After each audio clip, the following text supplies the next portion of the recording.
ಈಗ ಮಾಧ್ಯಮದವರಿಗೆ ಪ್ರಶ್ನೆಗಳನ್ನ ಕೇಳೋದಕ್ಕೆ ಫ್ಲೋರ್ ಓಪನ್ ಇದೆ. Over to you. ಮೈಕ್ ಒಬ್ರು ಕೊಟ್ಬಿಡಿ ಸರ್. ಮೊದಲು ನೀವಿಲ್ಲ ಅನ್ನೋಂಥದ್ದನ್ನ ಯಾರು ಕೂಡ ಊಹಿಸೋಕ್ ಸಾಧ್ಯ ಇರಲಿಲ್ಲ, ಅದ್ರಲ್ಲಿ ನಾವು ಕೂಡ ಹೌದು. ಸೊ ಮತ್ತೆ ನೀವು ಶೋ ಮಾಡ್ತಾ ಇರೋದಕ್ಕೆ ಮೊದಲನೇದಾಗಿ congratulation sir. Thank you sir.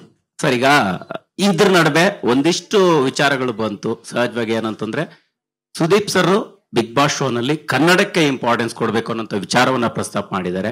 ಜೊತೆಗೆ ಕಂಟೆಸ್ಟೆಂಟ್ಸ್ ಗಳ ಬಗ್ಗೆ, ಅಂದ್ರೆ ವಿವಾದಿತ ಕಂಟೆಸ್ಟೆಂಟ್ಗಳು ಇರಬಾರ್ದು ಅನ್ನೋಂತ ಕೆಲವು ಅಂಶಗಳನ್ನ ಹೇಳಿದ್ದಾರೆ ಅನ್ನುವಂಥದ್ದು.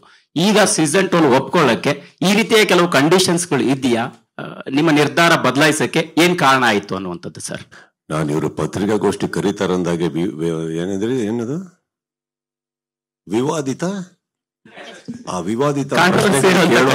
ವಿವಾದಿತ ಪ್ರಶ್ನೆಗಳನ್ನ ಕೇಳೋ ಮಿತ್ರರಿಗೆ ಕರಿಬೇಡಿ ಅಂತಾನೆ ಹೇಳಲ್ಲ. ಅರ್ಥ ಆಯ್ತಾನಪ್ಪ?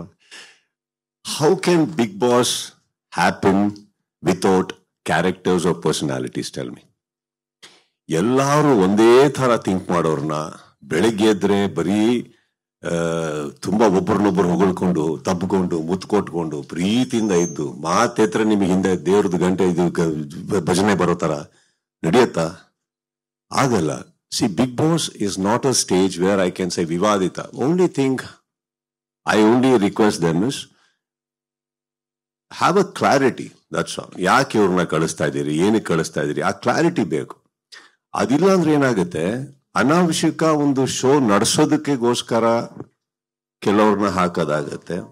ಅದು ಬಂದಾಗ ತಪ್ಪಾಗತ್ತೆ ಅಷ್ಟೇ, ಬೇರೆ ಏನಿಲ್ಲ. ಬಿಕಾಸ್ ಏನಾಗುತ್ತೆ, ಸಮ್ಟೈಮ್ಸ್ ಬಿಗ್ ಬಾಸ್ ನಾನು ಏನ್ ಹೋಸ್ಟ್ ಮಾಡಕ್ ಹೋಗ್ತಾ ಇದ್ದೀನಿ, ಅದು ನನಗೆ ವೈಯಕ್ತಿಕವಾಗಿ ಸ್ಟ್ರೆಸ್ ಆಗ್ಬಾರ್ದು. ಬರೀ ಕೆಲವ್ರನ್ನ ಕಂಟ್ರೋಲ್ ಮಾಡೋದೇ ವೀಕೆಂಡ್ ಆಗ್ಬಿಟ್ರೆ ನನಗೆ, what about the other country?